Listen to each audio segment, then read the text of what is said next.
you're not crazy. This feud just crossed a line that most rap beefs never touch. Drake isn't just clapping back in a verse. He's walking into court and asking a judge to force Universal to hand over Kendrick Lamar's contract. But while labels love secrecy, this filing is designed to pry it open.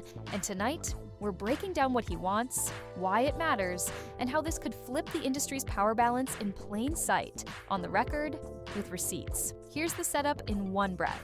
Not Like Us didn't just dunk on Drake, it became a cultural earthquake. It blared across barbershops, wedding dance floors, and yes, the biggest stage of the year. That mass market blast is now evidence. Drake says the machine took a diss track and turned it into a corporate weapon.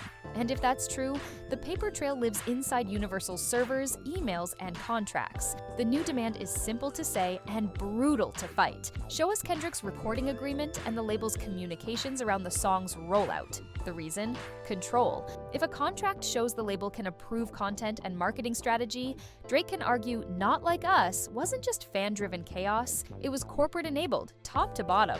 If there are incentive structures, bonus triggers, or internal campaigns attached, that adds motive. Contracts aren't poetry. They tell you who had the power to push the button. This isn't a random fishing expedition, it's discovery. Formal, targeted, and under a judge's nose. Drake's team wants emails and texts from decision makers, including the very top. They want the rules that govern this release, the budgets that fueled it, and the approvals that stamped it. If a workflow shows coordinated promotion after specific warnings about defamatory fallout, that's not just messy optics. It feeds a legal theory about malice, profits, and responsibility. Meanwhile, the label's response is the classic stance. Diss tracks are part of rap.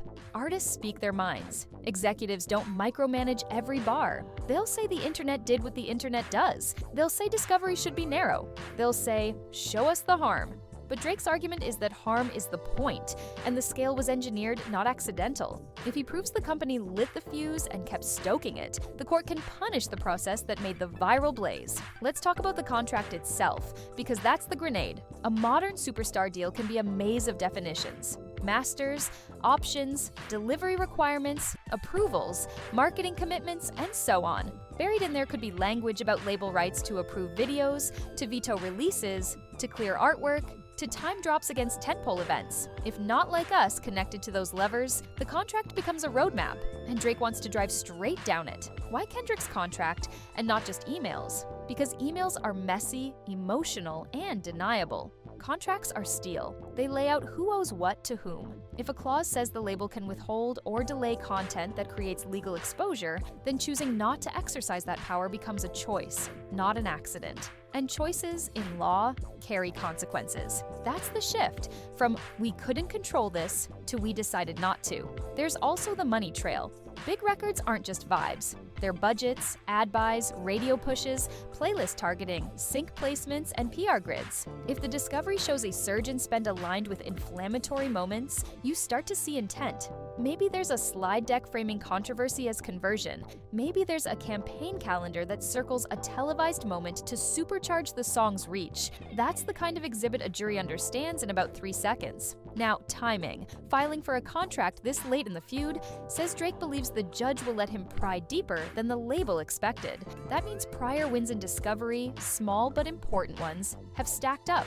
You don't swing for the crown jewel documents without groundwork. If the court has already told the label to produce certain categories, the next logical ask is the master key, the artist's agreement that frames the entire relationship. Of course, getting a contract isn't the same as understanding it. These deals can be redacted into Swiss cheese. That's why Drake's side isn't just asking for the paper, they're asking for the full, unredacted version and the communications that interpret it. If a clause seems vague, internal emails often reveal how it works in the real world. Lawyers call that course of performance. Fans call it what they actually did.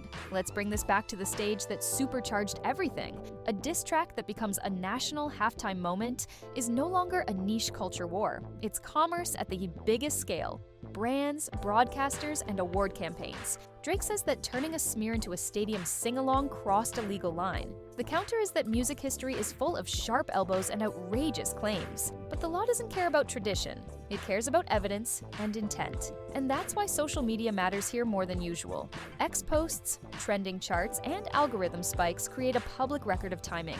If a label asset moves in sync with corporate posts, partner placements, or paid boosts, it looks like orchestration, not luck. When a court sees propaganda dressed up as just engagement, the optics get ugly. Screenshots of who posted what and when can pull the curtain back on the stagecraft. Here's where the story slides from music drama into corporate thriller: the CEO layer. If the top boss's messages and meeting notes become part of the record, it stops being a faceless machine. You get names, dates, and directives, even if the CEO did nothing wrong.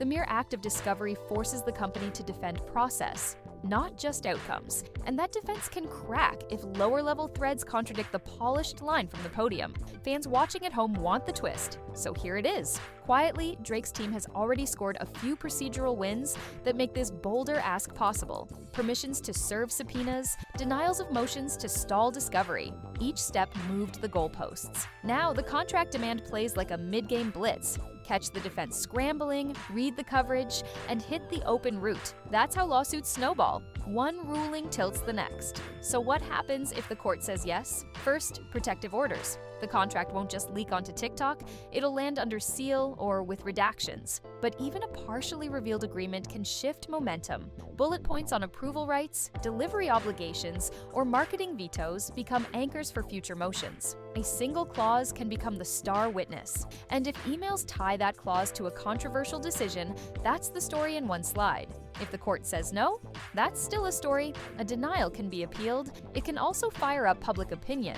What are they hiding? Drake knows that question travels faster than legalese. The optics of a locked filing cabinet can be as powerful as its contents. In PR court, refusing to show the receipts, rightly or wrongly, reads like guilt to a crowd that lives on evidence threads and red circle breakdowns. Let's talk risk for Drake, because there is some. If the contract shows fewer label controls than he hopes, it could undercut the theory that executives orchestrated the blast radius. If the emails look like artist autonomy and organic virality, the narrative cools. Lawsuits are gambles. You only ask for the crown jewels if you're certain that once the box opens, the shine lands on your side. Meanwhile, Kendrick isn't a defendant here, and that's important. This fight isn't trying to muzzle an artist, it's trying to expose a system.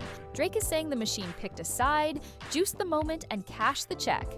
Whether fans buy that depends on what the paperwork shows. People accept rap combat. They don't accept corporate gaslighting. If you prove it. That if is exactly why the contract matters. Think bigger than two artists. Every major label watches this case because it pokes at an unspoken truth.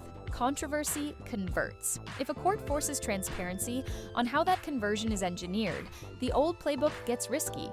Internal language about narrative heat, viral opportunity, or strategic provocations suddenly reads like a roadmap to liability. The industry loves to say, fans decide. Discovery tests whether that's always true. There's also a safety angle we can't ignore. When a campaign turns a personal smear into a stadium chant, it doesn't just hit charts, it hits homes. Artists have families, addresses, and routines. If the evidence shows executives weighed those risks and pushed anyway, the backlash won't be just legal, it'll be moral. That matters in an era where brand safety steers budgets as much as hits do. Zoom back to the courtroom. Judges won't relitigate hip-hop's history. They'll ask, who controlled what? Who knew what? And who benefited when?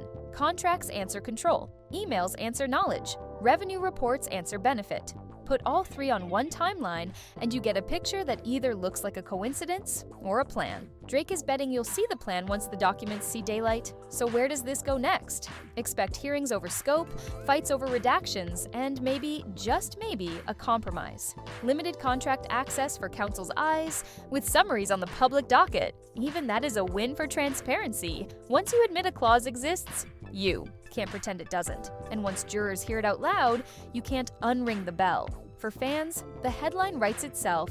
He asked for the contract. The label balked.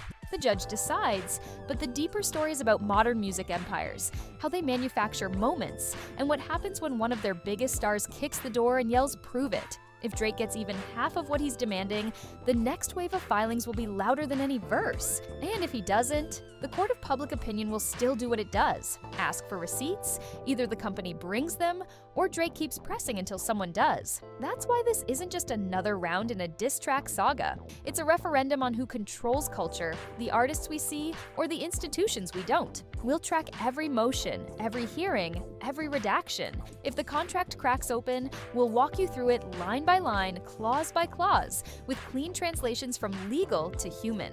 Because once you understand the paperwork, you understand the power. And right now, that power is on trial as much as any lyric. Drake wanted bars. He got bylaws. And if he's right about what's behind them, the boardroom becomes the battleground where this feud is finally decided. So stay locked. The next piece of paper could be the one that flips the whole story. Villain aimed to destroy hero, but ultimately destroyed themselves.